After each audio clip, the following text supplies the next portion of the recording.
Afternoon and welcome. I'm Raleigh Flynn, the president of the Foreign Policy Research Institute, a nonpartisan think tank based in Philadelphia.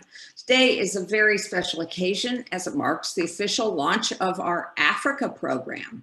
We're very honored to have the chair of our Africa program, Ambassador Charles Ray, moderating a discussion with former U.S. Assistant Secretaries of State for Africa Affairs, Ambassador Herman Cohen and Jendayi Frazer, who are going to be talking about how and why Africa matters not only to the U.S., but to the rest of the world. We're also very fortunate to be joined today by the members of our new advisory council for our Africa program. So we'll be introducing them to you as well and giving them an opportunity to say a few words. Before I introduce Ambassador Charles Ray, who's also one of our FPRI trustees, I'd like to remind you that roughly halfway through the program, we'll be going to the audience for questions and answers. So if you have any questions, please put them in the Q&A box at the bottom of your screen. And also, I would like to take a moment as well to thank those of you who are supporters and members of FPRI. Without you, we couldn't do these programs. So we are really, really grateful to you. And now let me introduce Ambassador Ray, who is, as I mentioned, an FPRI trustee, as well as the chair of FPRI's Africa program. He also served as U.S. ambassador to the Kingdom of Cambodia and the Republic of Zimbabwe, and from 2006 to 2009 served as Deputy Assistant Secretary of Defense for POW Missing Personnel Affairs. That was quite appropriate because prior to joining the Foreign Service, he also served for 20 years in the United States Army, and including 2 tours in Vietnam during the Vietnam War. So without further ado, let me turn it over to Charles Ray. Thank you, Madam President. And I'd like to welcome everyone, especially our Advisory Council members who are very much appreciated for stepping forward and volunteering to help us make the Africa program of FPRI the pride of think tank programs. I'd like to ask, I will introduce each of you in turn, and except for Ambassador Cohen, who I will be reintroducing later as one of our speakers, if you would just say a word or two about why Africa matters to you. As I said, our members of our advisory council, first of all, Ambassador retired Hank Cohen, who you will be hearing more from later. Ambassador retired June Carter Perry, who is a member of the American Academy of Diplomacy. Ambassador Carter Perry, would you say a few words, please? Yes, thank you very much, Ambassador Ray. It is really an honor to serve on this board. I have served as ambassador to Lesotho and to Sierra Leone, and as deputy commission in Madagascar, as well as the Central African Republic, and as acting deputy assistant secretary in the State Department in the Bureau of International Organization Affairs, which I generally explain to people as being the large bureau that oversees the United Nations and other international affairs bureau. I think it is so important for us to focus on Africa now because we really are looking at a change in terms of our perspective on the world after having gone through what one might consider a bit of, I was going to use the term drought, but a period in which I'm afraid we did lose some support in various parts of the world. Africa matters because not only of its resources, which are essential to our pursuits in technology, and of course in national security, not only on the military side, but cybersecurity and in terms of global health. Africa is absolutely essential to continuing a trajectory that will lead everyone, we hope, towards democracy and towards a better public health status in the individual countries of the continent. As Herodotus said, there is nothing new under the sun in Africa. It was true in the 5th century, and it remains true now. We cannot continue with our technology without the resources that reside in Africa today. I think that is something we have to keep in mind. And unfortunately, our recent pandemic has shown us that there is no containment of a disease unless it is contained everywhere. So we look forward to supporting Africa in that regard as well. Thank you. And next, Ambassador Retired David Shin, who's a professor at the Elliott School of International Affairs at George Washington University. Ambassador Shin, you're muted. You have to unmute yourself. Thank you very much. Essentially, I spent 37 years in the Foreign Service, nearly all of it devoted to Africa, followed by 20 years teaching African affairs at George Washington University. As far as the importance of the continent and why it is a continent we should pay attention to, it is, after all, 54 countries, including North Africa, that constitute more than 1/4 of the membership of the United Nations. It's also the fastest growing part of the world today. And it's an area not only of great natural resource wealth, but it's a carbon sink, which is good for dealing with climate change. So it's a very important component of the world for all of humanity. Thank you. And thank you, sir. And next, Ambassador Retired Aurelia Brazil, who continues to be as engaged in international affairs in her retirement as she was when she was Dean of the School of Leadership and Management at the Foreign Service Institute. In fact, she's involved with so many things, there are too many to mention. So I'll just let her introduce herself to you. Thank you very much, Ambassador Ray. I'm a former ambassador to Kenya and to Ethiopia. And for me, Africa is important on a personal level because I think between the United States and Africa, we have a covenant between the two countries because of our historic experience with slavery and other issues. So as far as I'm concerned, there's a sort of moral and a link between the two continents. I think that we've operated off of stereotypes toward Africa for a long time, we meaning the United States and perhaps some other parts of the world. And for me, this is very timely because I think it's a time for all of us to question again Africa and the United States relationship to global entities, global institutions. In the minds of some Africans, the colonizers have never left the continent, and Africa risks being recolonized by some countries. So that I think now is a time where questions can be asked, and between Africa and the United States, we have a rich intellectual exchange and come up with some new approaches that will help Africa, help the United States and all of humanity. Thank you. Next, Ambassador Retired Adrian Basora, who's not only an FPRI trustee and co-chair of the Eraser program, but has been a mentor and great help to me in trying to build the Africa program. Ambassador Basora. Thanks, Charlie. You've done all the heavy lifting. But the reason I was invited to be part of this is that I was 4 or 5 years earlier asked to help build a Eurasia program at the Foreign Policy Research Institute, and that worked very well. It's now the largest, by far, the largest and most impactful program at the institute.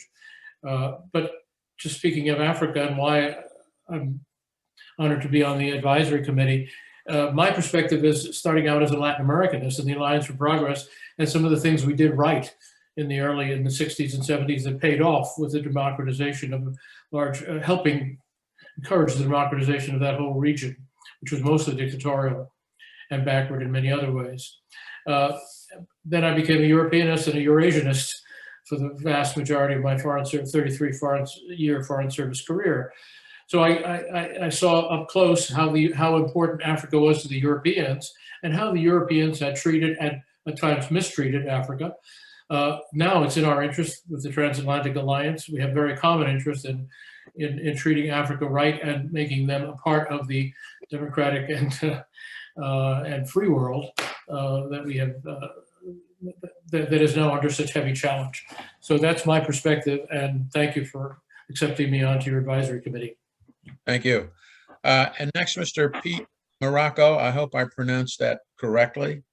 I misspelled it when I first typed it, who is an advisor to the permanent representative to the UN for the World Evangelical Alliance. And again, someone who has long government service and too many different roles to mention. A few words from you, sir. Thank you very much, Ambassador. It's an honor to be a part of the team. And I think when I think about why Africa matters, I think a lot of the security discussion that we've heard over many years has in many ways overly focused on the words great power competition, when in fact, I think having genuine security partners for the sake of a direct bilateral relationship with those partners and what we have in common has been overlooked. And so I think that the security partnership is the first thing that matters.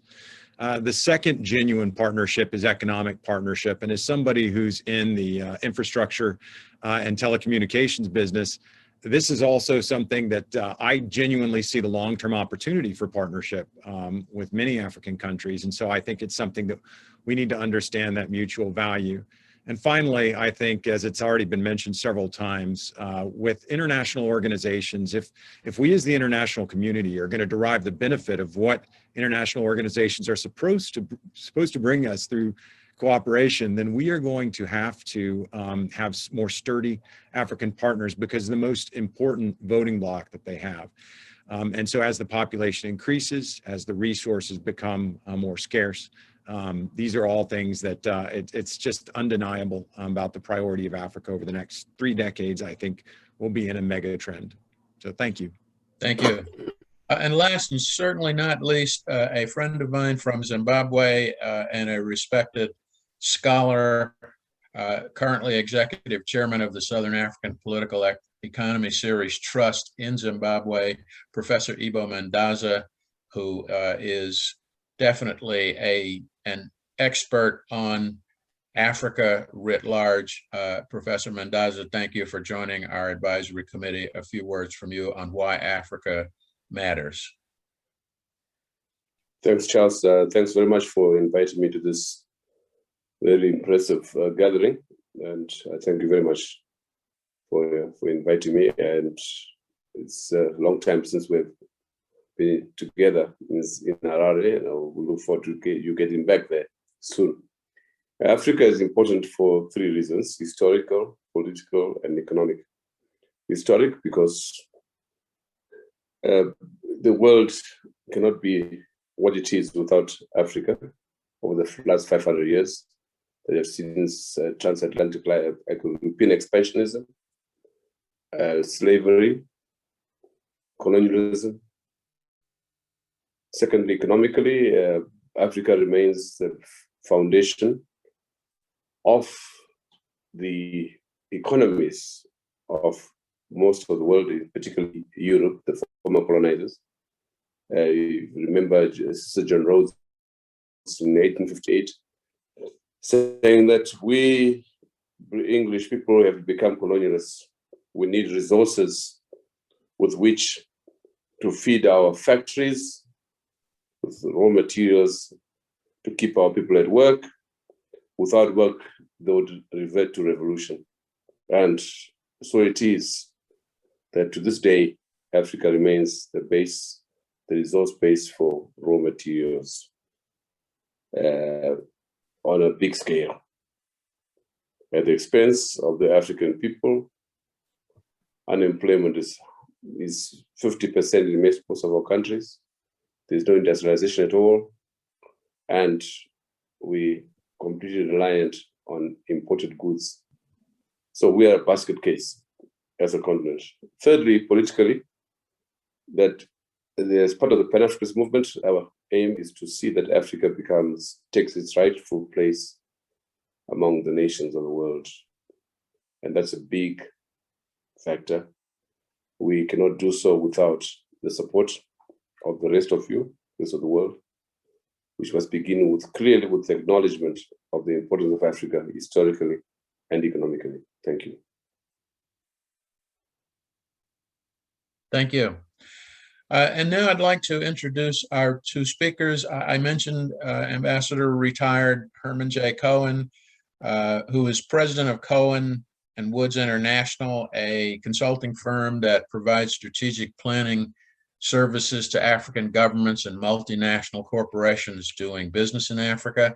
A retired Foreign Service officer, Hank Cohen, is known by many as Mr. Africa for his long service and interest in African and European affairs.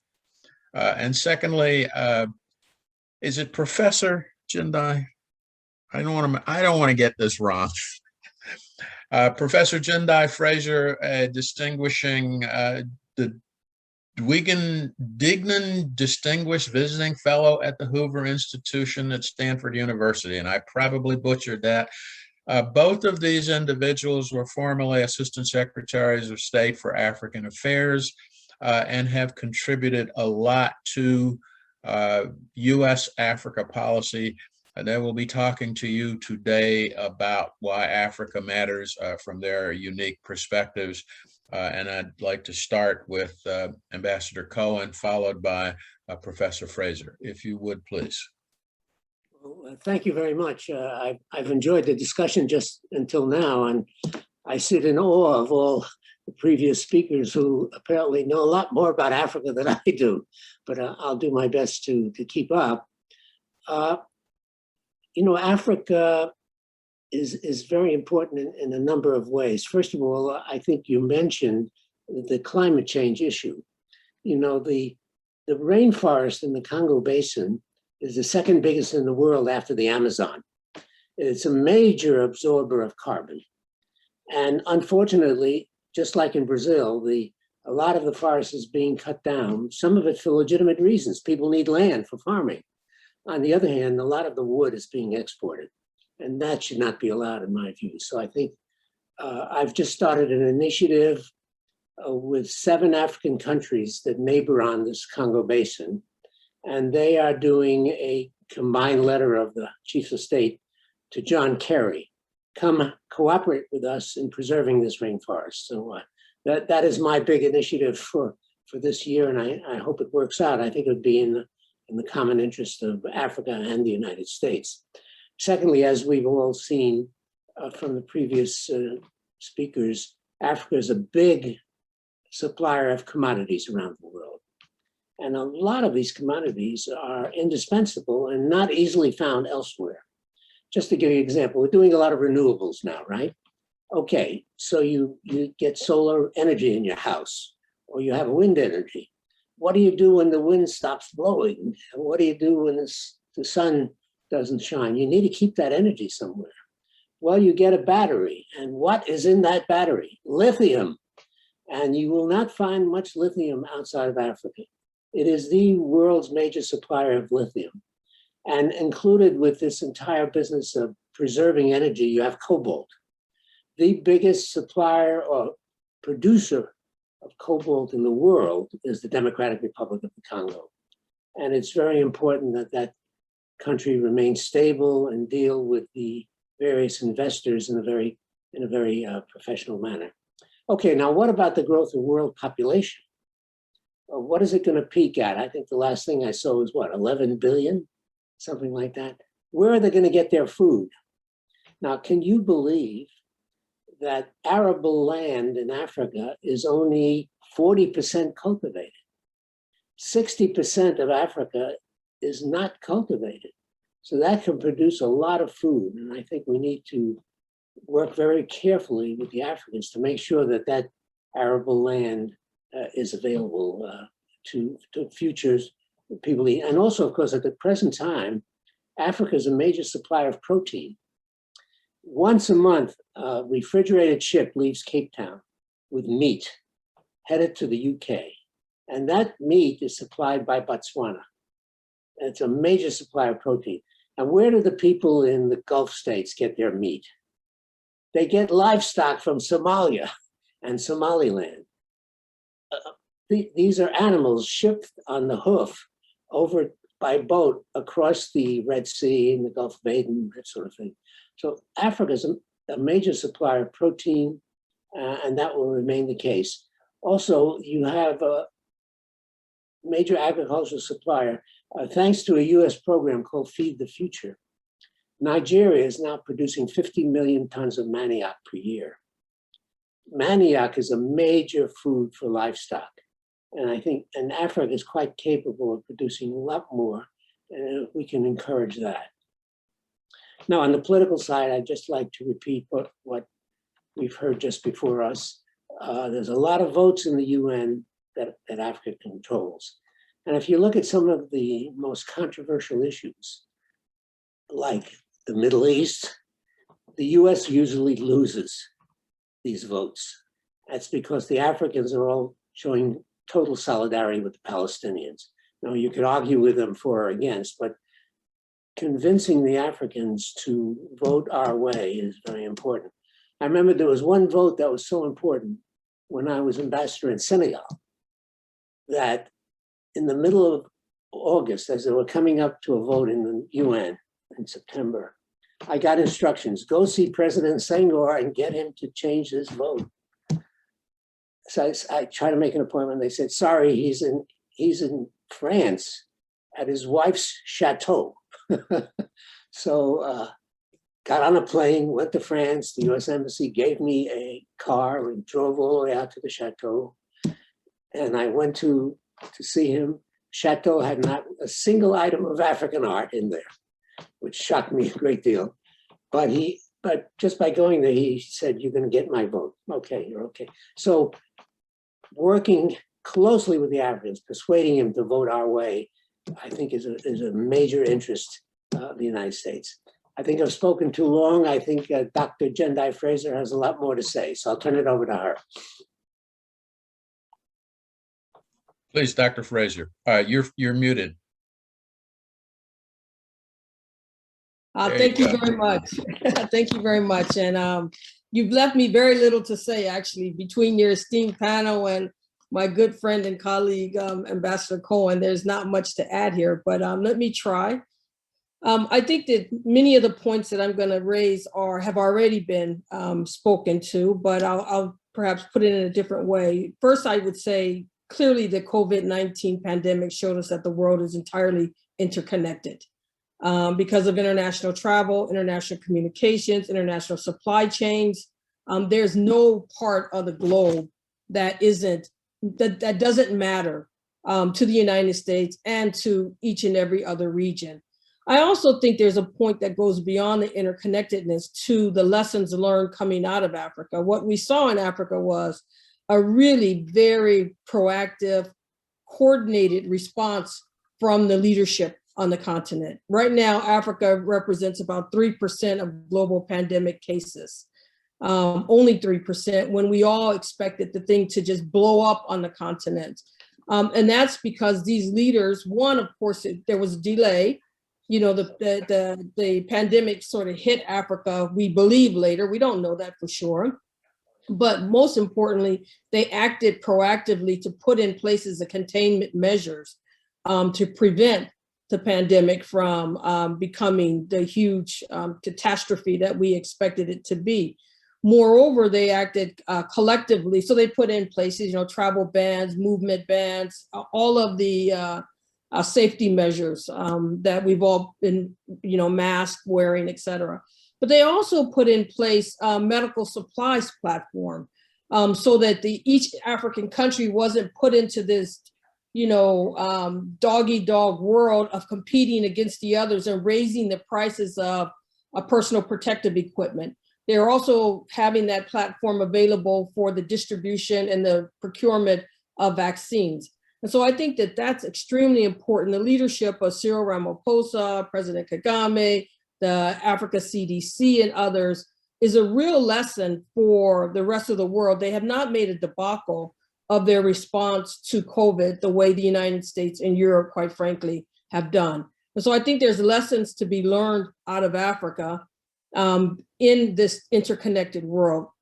Secondly, it was alluded to in terms of demographic shift. The fact that Africa's population median age is 19.7 years old, and more than a billion people of the 1.3 billion people in Africa are under the age of 35.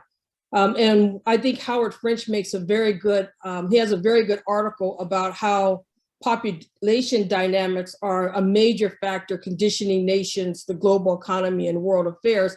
And that when you have this younger population, they're having less demand on the resources of the state, but yet they're contributing so much productivity. And that when you look at China and India's rise, it's on the back of booms in their youth demographics. And currently now, China is aging fast, and Africa is the youngest continent in the world and will be so through the end of the century. And so there's tremendous opportunity building on, of course, this depends on policy, this depends on, right approaches to young people, but nevertheless, it's a tremendous opportunity for the continent to become really the productivity motor of the world. And that gets to the economic potential of Africa. Again, building on these young people, the continent is rapidly urbanizing. They're young, connected people globally. So the consumer market is growing rapidly on the continent. And again, it's a connected market. And then it's also an opportunity for investment. And if Africa can make the Africa Continental Free Trade Agreement real, and I think they're moving rapidly towards that, then you don't have these 54 fragmented markets with 54 different regulatory bodies. But if you have one market, 1.3 plus billion market that's regulated under one regime, then you have a tremendous opportunity for an inflow of investment on the continent, as well as intra-African trade, which would boost these economies already powered on just raw materials demand, or primarily on that, but not solely on that. African countries prior to COVID were on a sustained growth path. And in the recovery of that COVID, we can expect that if the Africa Continental Free Trade Agreement actually takes root, that there will be tremendous opportunity for economic growth. And I just want to pick up on the climate change issue as well. I was going to make all the points that Hank and Ambassador Shen had already made about, Congo Basin being the lung of Africa and possibly of the world. But one could also talk about post-COVID recovery in a green, sustainable fashion. And Africa doesn't have all those legacy systems in place. And so it has the real potential to be the leapfrog and to help set the standards for a green economy. With its vast resources, but also with this youth population and with all of the opportunity that's there. We saw this in the digital economy with the explosion of mobile money, first in Africa, particularly in Kenya with M-Pesa. And so it can be Africa's economy can be the source of innovation as well.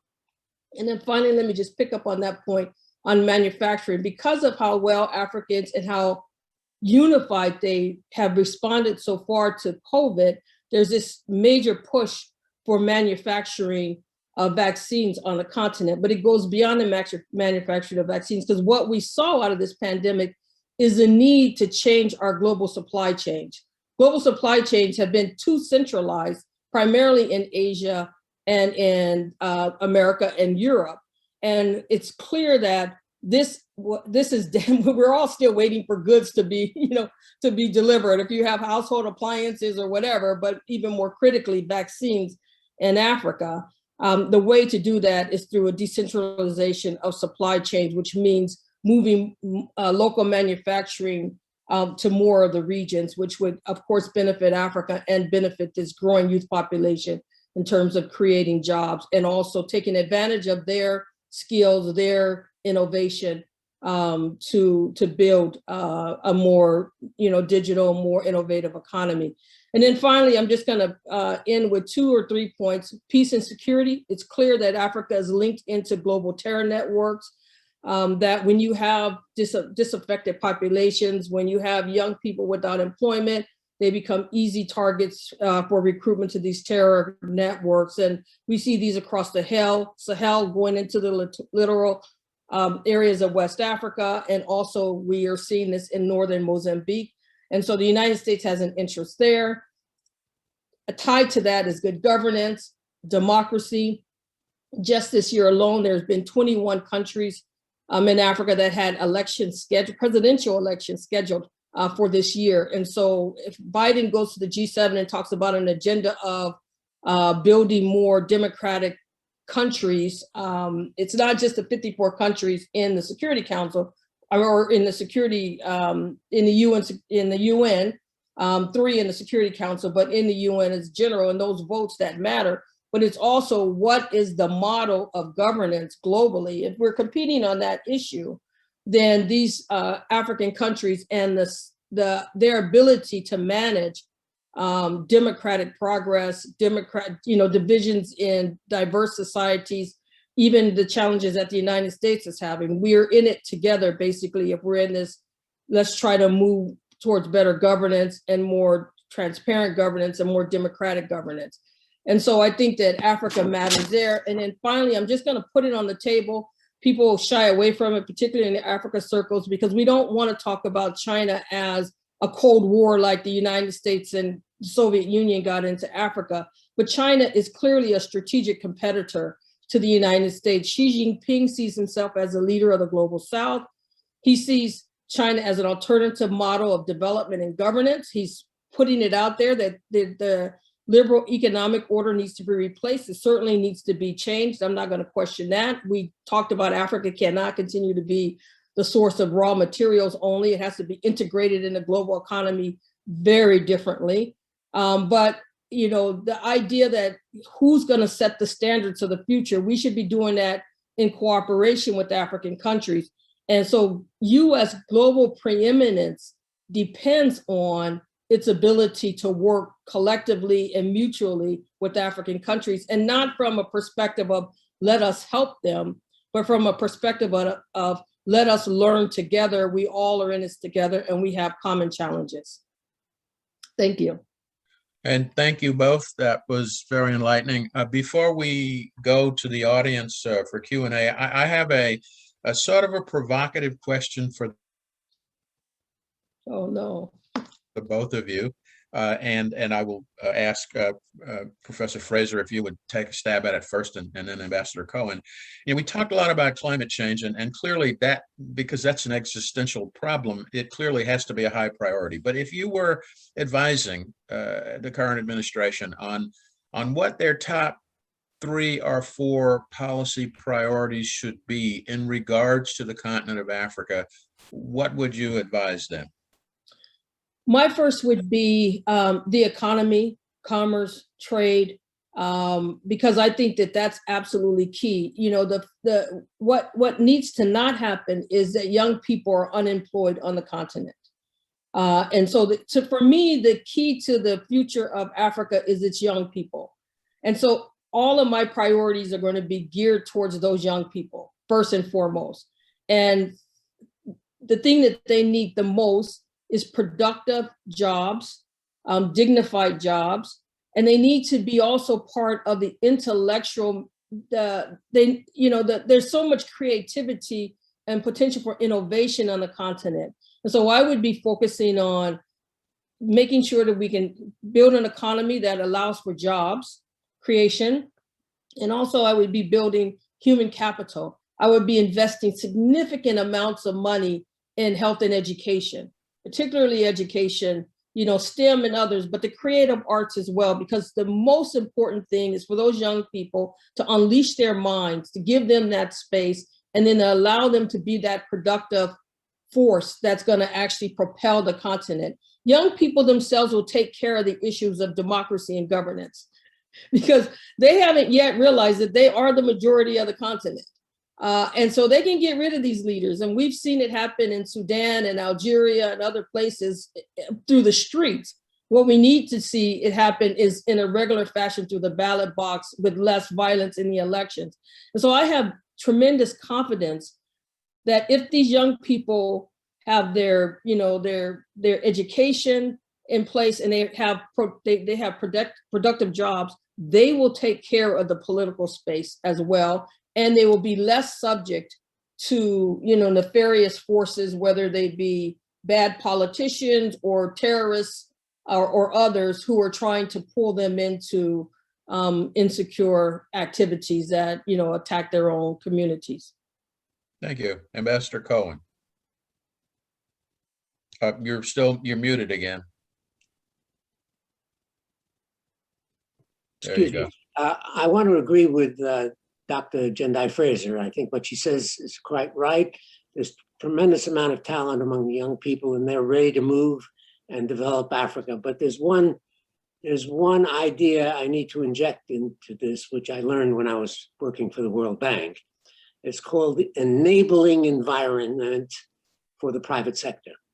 And there's no region of the world that has ever developed purely with foreign investment. I dare anyone to name that place. It doesn't exist. What Africa needs are Africans to invest money. Now, do they have the money? World Bank documents will tell you there's over $1 trillion of African money sitting outside of Africa. Some of it is legally placed, some of it is illegal. Now, why don't they bring it back and invest like this fellow Dangote in Nigeria? It's a very unusual person. He's invested a lot of, an African invested a lot. The reason they do not invest is because their investments will not be safe. They can't be sure that they'll get the rule of law. I have had, as a consultant, I've had my personal experiences with the rule of law in Africa being absent. Now, and I've developed my own theory about this. If you're an African entrepreneur and you're closely connected with the political party in power, then you're all set. You get all the contracts, you get all the import-export permits and what have you. If you're not, if you're an entrepreneur who's not connected, you're seen as an enemy of power. And there are lots of Africans in this situation. They've got a lot of money, they're ready to invest, but there's a lot of suspicion by the people in power who say, you're not one of us. You're not one of us. So they say, well, okay, we're going to keep our money out. And in my view, so if you say that the US government should promote investments and that sort of thing, it has to come from inside Africa. And that's what we should be promoting. We should be talking to the African entrepreneurs and to governments on how to create this enabling environment for the private sector. Then Africa would really take off. With this Africa-wide free trade area, well, you could make money, you produce stuff in Togo and make money from all over the continent. It'd be fantastic. So that is my sermon for today. Thank you. One additional question before we go to the audience, and again, I like to throw out provocative questions, and this is one that will probably offend a lot of my former military colleagues, but I've been looking at the employment of U.S. military forces on the continent with a bit of concern for several years now, and I would like to hear your views on just what should the limits of U.S. military engagement in Africa be. And I'd like to start with Ambassador Cohen and then save the best for last, Professor Fraser. So Hank, would you address that issue?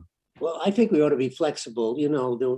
There is a U.S. base in Djibouti, and occasionally they see Islamic terrorists next door in Somalia. Well, they don't hesitate to send drones and bomb these guys. So normally I would say U.S. should not be engaged in combat in Africa. It's okay to be engaged in training and in supplying materials, both lethal and non-lethal. And I think we should stay out of combat, as in the Sahel, where we have people training. But in the Republic of Niger, we have a drone base. And are these drones being used to go after Islamic terrorists? Not really. They're really there for observation and finding out where the terrorists are so that the African armies can go get them. So my view is what the US is doing in Africa militarily is just right at the present time. I would try as much as possible to keep them out of combat. Americans should not be killing Africans, I think, but advising and supplying them. Professor Fraser. Sure. Well, I think that we are probably engaged too heavily in kinetic operations right now. And I'm not against them. I just think that it's an imbalance with the other tools of foreign policy. And I don't think that's a problem that the military, that's not a problem of the military. That's the problem of US government policy. And it's particularly or partially driven by Congress, which continues to give State Department authorities for, security assistance and other types of approaches to Africa, training, et cetera, to DOD. So actually our Congress is not helping with it in this regard. And so I think that we just need to rebalance. DOD has more resources than State Department by multiples. And if all of the resources is going to the military, if you have a hammer, everything looks like a nail. You deploy what you have, and what you have is training for lethal force. That's what the military does. And it does training and all kinds of other nice things, but its primary purpose in foreign policy is coercive.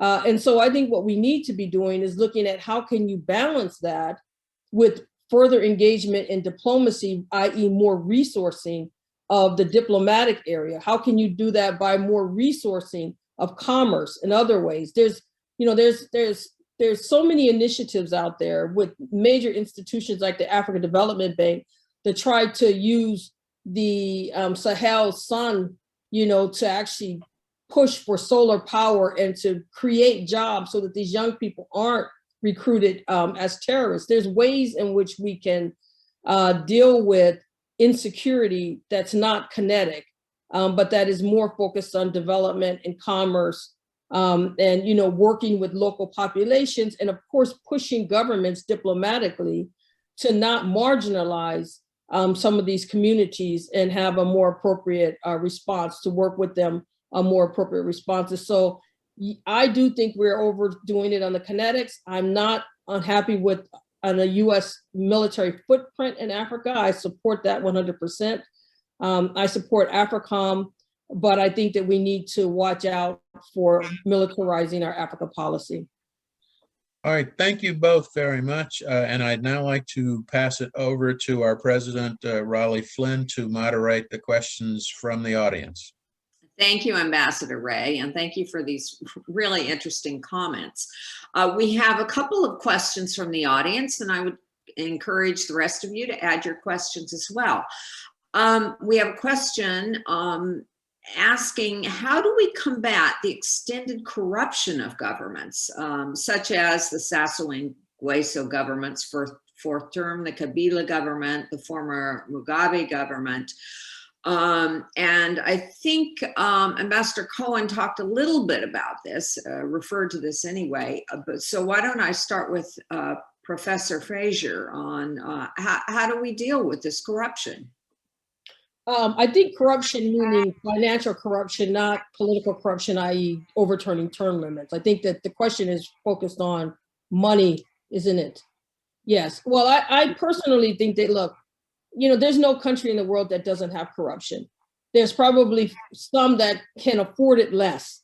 And African countries trying to grow their economy certainly can afford corruption less than more developed economies. I mean, look, China's there's so many stories about corruption in China and in the Chinese Communist Party. There's so many stories about corruption in the United States. When Hank was talking about, his clients and entrepreneurs, paying for politicians on one side, and then when they're out of office, they're in trouble. The United States has an answer to that. Pay for the politicians on both sides. That's what most of our businesses do. They pay for the Democrat and they pay for the Republican, and they make sure that they have their bases covered. But seriously, I think the only way to deal with corruption is through institutions.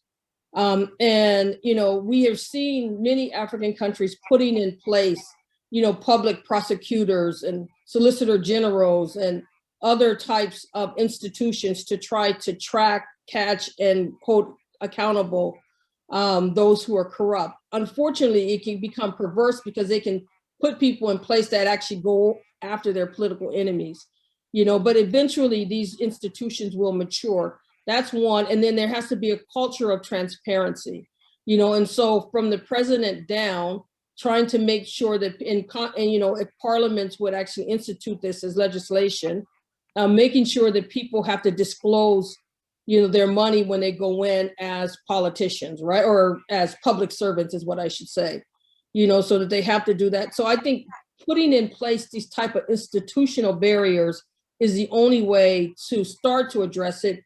Greed is universal. It doesn't know any particular region. And people around the world have been corrupt. It's, can you catch them, and can you prevent them? Can you put in place norms and institutions that discourage people from trying to be corrupt? And then if they cross the line, because there are going to always be some who do, can you actually hold them accountable? Can you catch them and hold them accountable? Thank you, Professor Fraser. Ambassador Cohen, anything to add to that? Yeah, well, I would add that institutions are very important. I just had a request from the Democratic Republic of the Congo. They said, we want to start an anti-corruption unit in the office of the president. So I said, well, I'll introduce you to a US company. And they've just signed with the US company. So more and more, you get the realization that this is really draining resources. What does corruption, after all, consist of? It's taking national resources, revenue, say, coming from mining royalties, and using it for something else than government revenue in the central bank.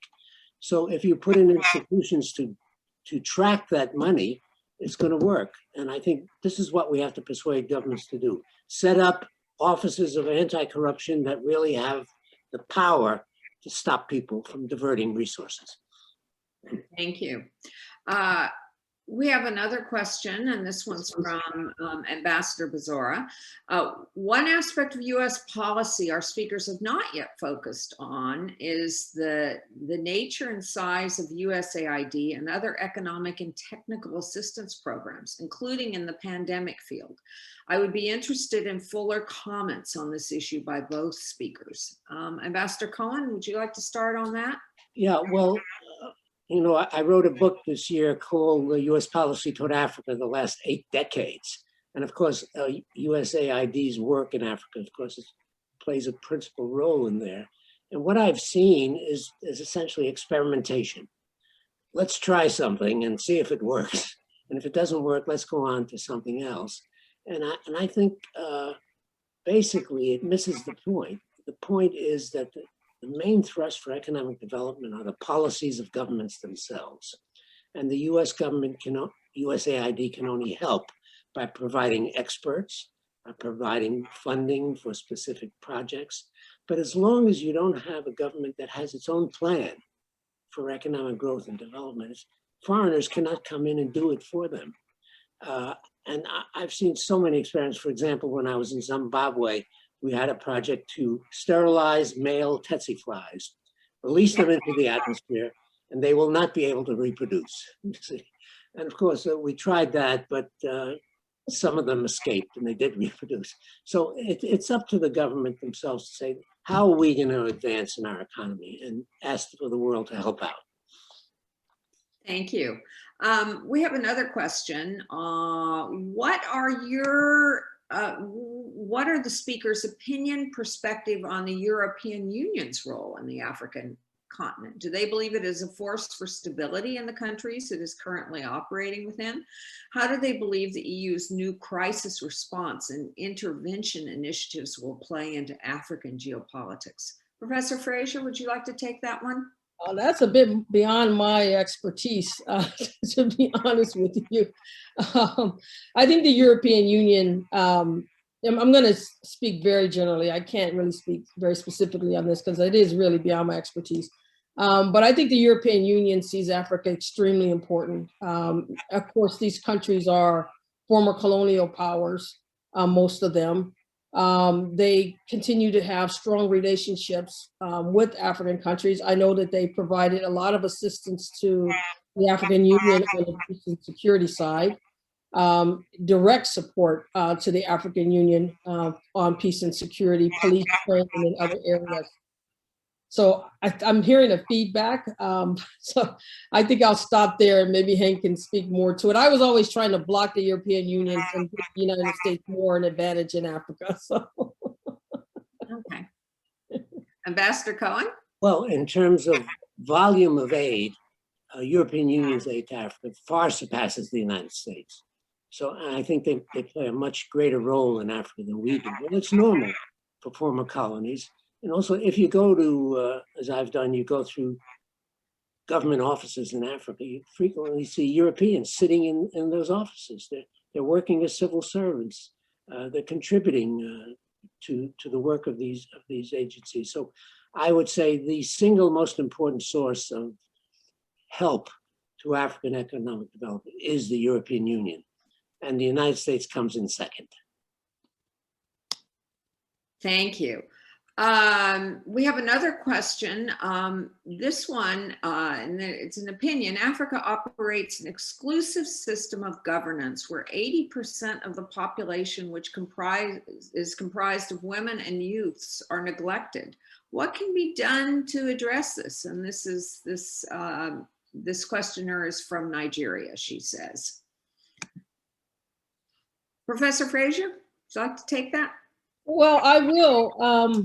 I think more and more women and youth are exercising their power, their control. I think Nigeria is very difficult, and there have been women politicians there, of course, and there still are, mainly through the executive, with all of the previous administrations having very strong women ministers, whether of finance or trade or energy, et cetera. But, for me, the key to political power is mobilization. And that's mobilization among any particular constituency group, whether that's women working hard, raising money. There are many women entrepreneurs in these countries that can also finance,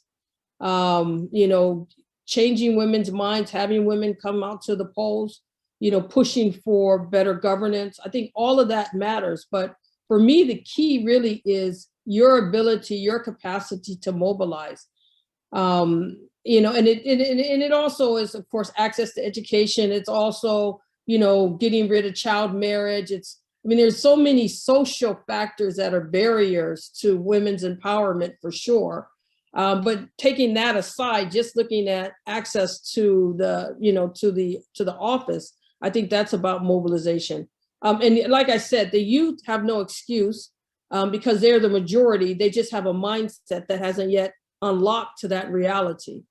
They still are thinking that somehow they have to ask someone's permission to be there. They are the majority. They so far out. The 80-year-olds who are still in power, they're a minority of people. Like I said, 1 billion of Africa's population is under the age of 35 right now. And so they just have to have a shift of mindset to realize that they are the power. Thank you. Ambassador Cohen, any comment on that? Yes, I'm glad the subject was raised because one of the biggest problems in Africa is the education of girls. There are very few countries in Africa where elementary school education is free. The parents have to pay the salaries of the teachers from preschool up to high school. And many families can't afford to educate all their kids. So let's say you have 5 children, 3 girls, 2 boys. You're going to educate the boys first. If you can afford it, you'll educate 1 or 2 girls. But the priority is the boys. So I think US policy and foreign aid policy would be educate girls. Be girls who are educated, have fewer children and healthier children. And they go further in the various occupations. So the education of girls should be priority number 1 in my view.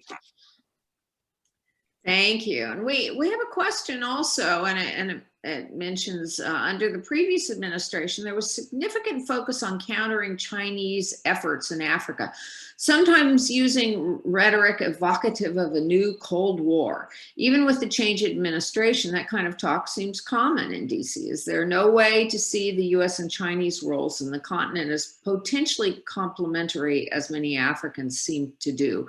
I would also say that in our conversation before this event got started, an interesting statistic I heard was that twice as many Africans are studying in China as they are in the US. And Professor Fraser, would you like to take this one on? Yes, I sure would.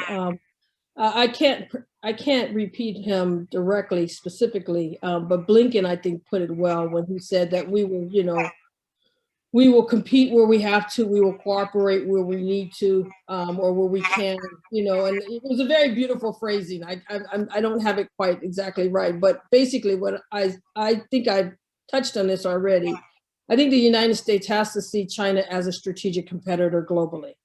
And China has put itself in that position to be so, including under Xi Jinping specifically, having made those such pronouncements. That said, the United States and China are completely interdependent in this world. We can't solve climate change without China, for example. So we definitely have to cooperate. In Africa, there is no reason why we should have a Cold War in Africa. What the United States needs to do, and it has failed to do this over the past 4 years, is up its game on the continent. In fact, China has moved forward fast at a time when there's been strategic retreat from the United States in Africa. Under the Trump administration, the national security strategy, the section on Africa only mentioned 2 countries, China and the United States. Made no sense. We have to have a proactive, positive engagement with the continent that's based on our mutual interests, that has nothing to do with China. At the same time, we have a global strategic competition with China that we have to be mindful of, including in Africa. And so whereas we don't want to make it a Cold War situation, it would make no sense to do that, particularly when we are behind right now in many ways on trade, on just in many ways, commercially, even attitudinally, I would say we are behind. What we need to do is where we can work with China and Africa, and we and Africans have a mutual interest, we should do so. But primary in our relationship is the agency of Africa, the agency of the United States, and where we have mutual benefit.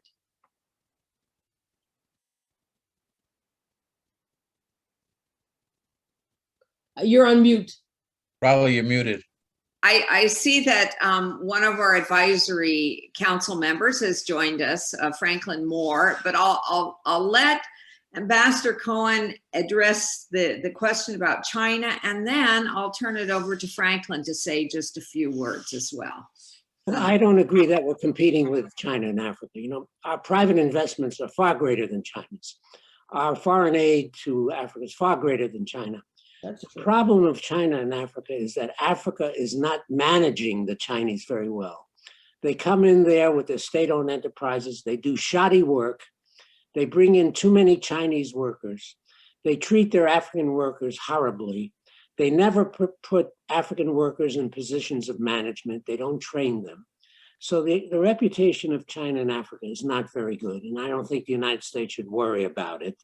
And I would tell my African friends, you manage it. Keep them down to 10% of Chinese workers. Make sure they give health care and other benefits to African workers. Make sure they put African workers in managerial positions. That's the responsibility of the Africans, not us. Thank you. And I would like to also introduce, as I mentioned, Franklin Moore, who served twice as Deputy Assistant Administrator for the U.S. Agency for International Development's, USAID's Africa Bureau. And after retiring from USAID, he served as Africare's Chief of Programs for several years.